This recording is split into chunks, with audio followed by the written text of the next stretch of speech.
If you want to have sex drive, stop looking at pornography. Right. Because most men can only ejaculate or they only masturbate with porn. Right. They can't just like close their eyes and visualize something. No. Is that because you guys are just really visual creatures? Well, I think it's because it's a shortcut. It's just easier. It's a shortcut it just gets to you there. getting turned on. What do you find is the biggest issue when it comes to finding love? I think it's just hard out there. It is hard out there. I think there's a lot of competing information about what to do. Agreed. I think a lot of us are pretty anxious. I think our nervous systems are kind of fried. Yeah. And I think that we have a hard time kind of trusting what we want and what's happening in the interaction. You know what I think the issue is? I think a lot of people have no idea what they actually want. Sure. So I think you have to get really in touch with what do you actually want? Yeah. And then they go, he's passionless. It's just never going to work. It's like, okay, you just, I don't know. What is fiery? Journal, or look up the NVC, nonviolent communication list of needs. There's an inventory of needs. Oh. And then you could be like, oh, what needs aren't being met in this relationship right now? Oh, I love that. I always say, try to make your needs easy to meet. That makes sense. Yeah. And like, look, who are we communicating with? Are we talking to women, communicating with men? Yeah. We might need to dumb it down a little bit. I feel bad saying it. No, but like, I know.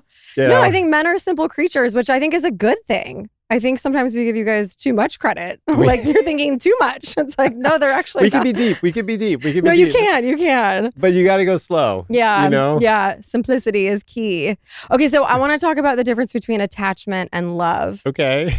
How can someone distinguish the difference? What if someone doesn't know? They like someone, but they don't know, is this attachment or am I actually in love? Do we need to know the difference?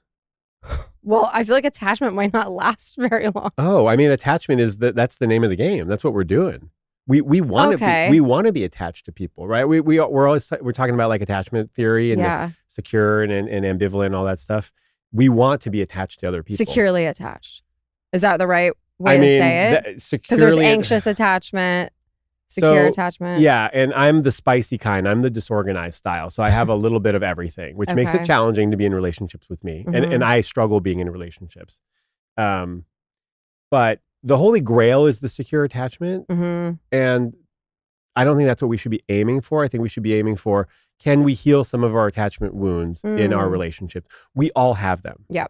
Very few people that I know had these like picture perfect childhoods with two parents that are showing them how to deal with emotions, how to resolve conflict, how to show love and affection. Like for the most part, if you're listening to this, like that was most likely not your childhood. So we're all walking around here with these wounds.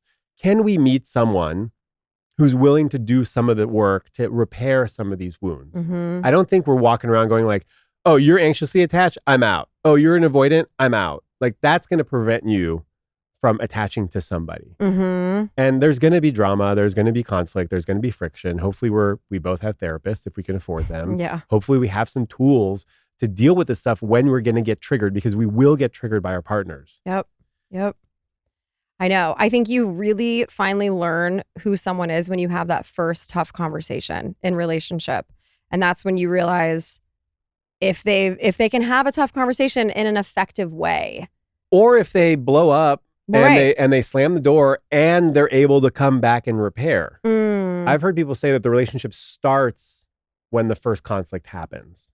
Before that, it's limerence, it's dating, it's low stakes. I like that. It happens when that first conflict comes up. Oh, I love that. That's actually so true. And people don't have to show up perfectly in conflict either. Like I agree. They could, as long as you're not swearing at each other, yelling, calling each other names, unless they're like Sweetie Pie and right. Bumblebee. Yeah, the sweet shit. Baby, no. I hate it when you do that. Baby, no. So to answer your question, like I don't know that there's a big difference between love and attachment. I think it's all under the umbrella of attachment. Mm-hmm. And people I want to fall in love. Like we do really romanticize love. And we're kind of being force-fed this stuff from the age of like 2 with Disney movies, and now with all of our rom-coms. And it's nice to live in that kind of fantasy land of this is how I want my relationship to look like. Yeah. I don't know if it's that simple. Yeah, it might not be. We're trying though. Yeah. We're trying to help you out right now. We're doing this. You and I are maybe not the best people to ask. The 2 single people. No, we are absolutely in the trenches. Yeah. That's why we get it. We get it. We're in there with you. We're struggling alongside you, and we're trying to figure it out. Yeah, we are. Okay, well, let's talk about sex. So, and by Already? the way, yeah, we're just going to jump right in. We don't wait around a lot here. Let's go. The main question was about being in a sexual rut when I asked my followers. And I mean, listen, I'm a mom. I have 3 kids. I've been there. Like, Congratulations. Thank you. They're not new, but thank you.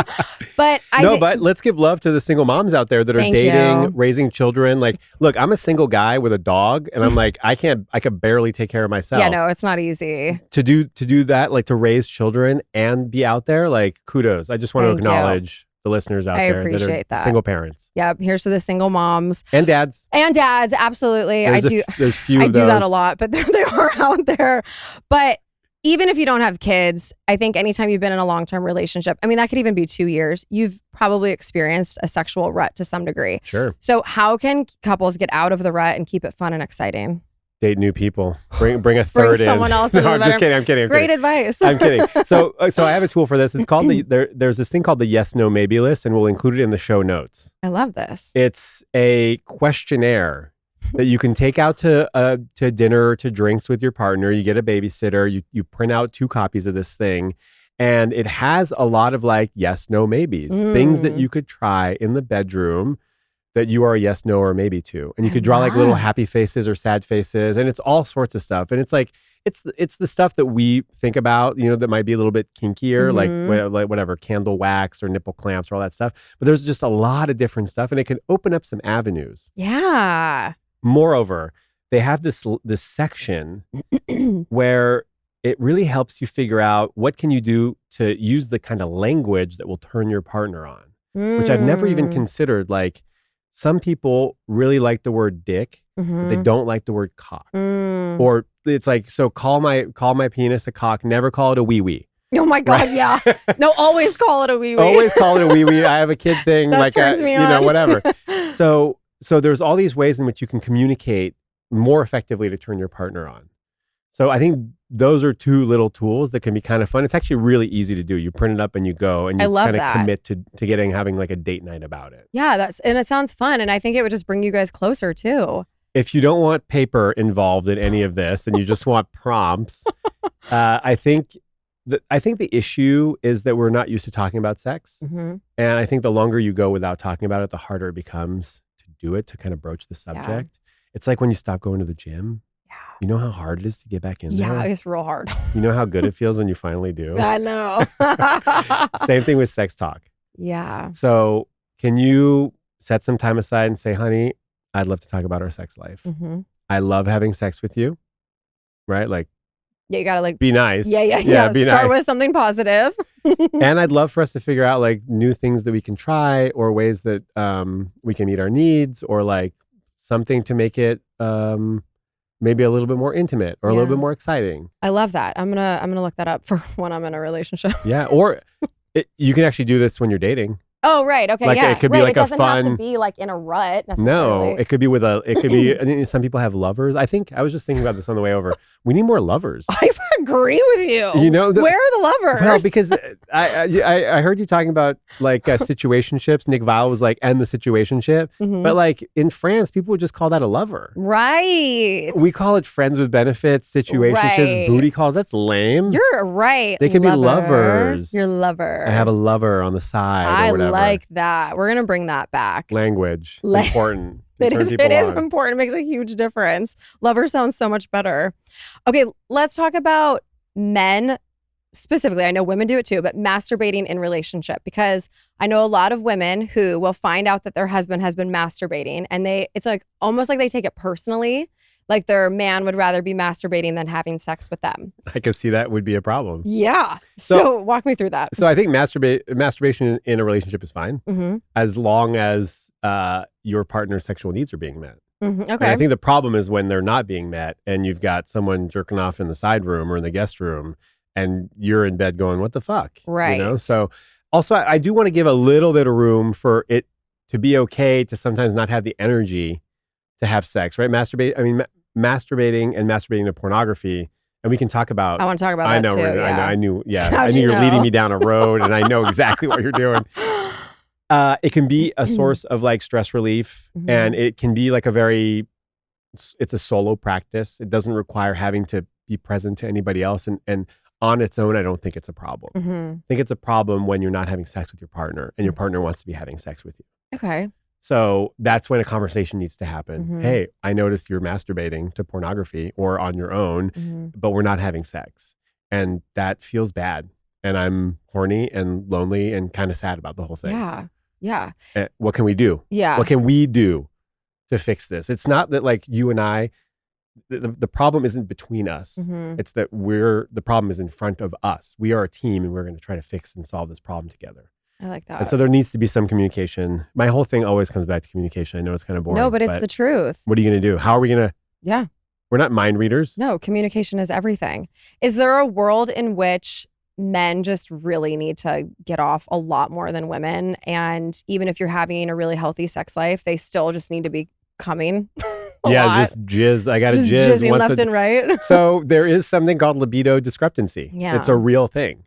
I'm not an expert in it, but I do know that maybe communicating about it and like finding some common ground is probably the solution.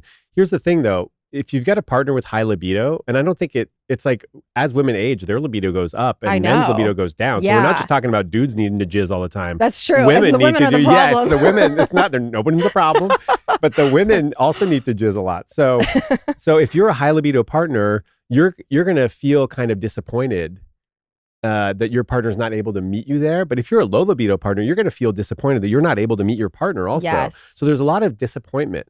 Right. And if we can connect on that, like, oh, honey, I really wish I could. It's just like, I'm not up for it. You know, I'm not up for it as much as you are. And on the other side, it's like, I feel really bad because I'm up for it more than you are. Right. So there's no bad person, high or low. Oh, completely. We're still, but it's almost like if the low libido partner is the one who has to put out to match the high libido partner, which I don't think is actually the truth. I think it's that there's a discrepancy, and is that enough to kill the relationship? I don't know. I would hope not. I would hope not either. Yeah. And also, like, this is 2025. Maybe there is an opportunity to bring in like a pitch hitter every now and then to satisfy some of those needs. I'm not saying that most traditional relationships are not going to be able to do that. Yeah. But there are some that maybe are. And what if you're the low libido partner and you're like, hey, I love my partner and I want them to be happy. And if they can get some of their needs met elsewhere, that takes a lot of pressure off of me. That's true. Yeah. Do you feel like porn is desensitizing men to realistic sex? I think it's the death grip on their penis that's desensitizing them to regular sex. I would hope that most people know that, porn isn't really what most sex looks like. And there are great ethical porn sites out there. There's one actually called Make Love Not Porn. Oh, cute. So cute. And so cute. All it is, and you can go and look at free like clips of these. I'm getting so many tips today. I love this. I'm a tip man. I love it. Go look at makelovenotporn.tv, I think. And it's real couples having sex. Oh, wow. And there's a curator that works for them that looks at all of the submissions to make sure there aren't any like porn tropes in there. So there is stuff out there. And usually usually a lot of the ethical porn is made by women. Yeah. The majority of porn is very exploitative towards women. It's not an accurate representation of what sex looks like. I think if you got most of your education from porn, you might be like a little disappointed. Yeah. But the things that I like about sex are like eye contact, missionary, like full body contact, like I don't know, just like I like making love, I guess. Yeah, and not porn. right. So I don't know why I told you that. I guess I just wanted you to know. I'm really happy you told me. I agree, actually. Well, I think most people would agree with that. But also, are guys really thinking that like it's got to end with a facial? I think there are some guys out there. My guess is they would typically be a little bit younger, maybe in their 20s. Yeah. And no one take that like I'm talking from personal experience. I'm just saying that would be my guess. It's a weird way to end sex, by the way. Yeah, I mean, it's not. No, it's not as cool as you think it's going to be. No, that doesn't end well at all. Actually, Louis C.K. has a joke about how he tried it and he was like, "It sucked for everybody." Yeah, no one wins in that situation.